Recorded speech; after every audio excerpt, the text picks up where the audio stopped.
What if I told you that one of the worst lenses I ever used is also one of my favorites? Well, for just $30, this tiny lens turns a digital camera into a disposable camera.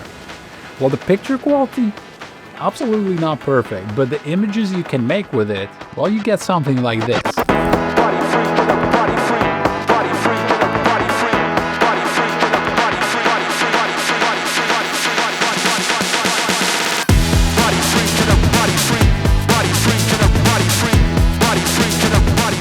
That's the whole point of this lens. The imperfections, the chromatic aberration, the guessing game of where your focus is actually at.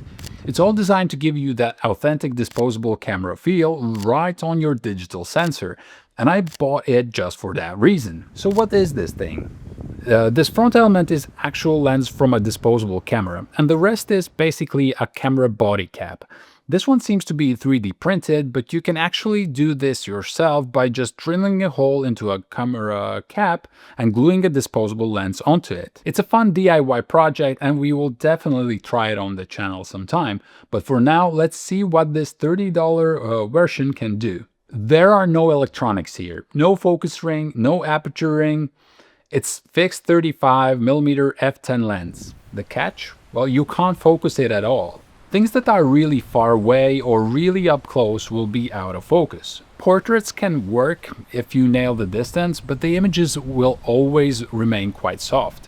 Another thing to keep in mind is that an f10 lens is pretty dark, so it's going to work best outdoors, during daylight, or with a flash. Now, all of this might sound limiting, but that's actually the point. The whole fun of this lens is not to chase perfect picture quality. I got it for the creative challenge, to see if I could get that old school vibe directly in camera.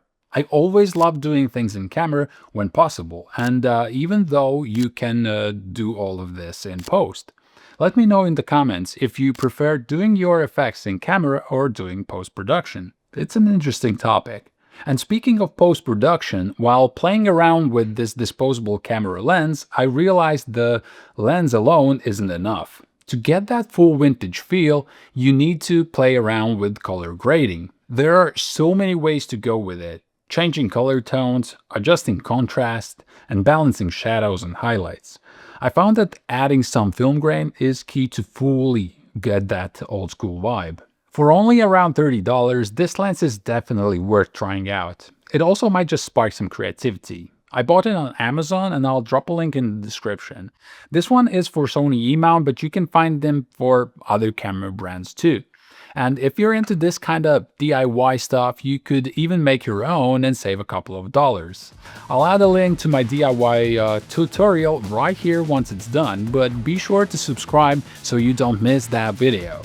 Thanks for sticking with me and I will see you in the next one. Ciao.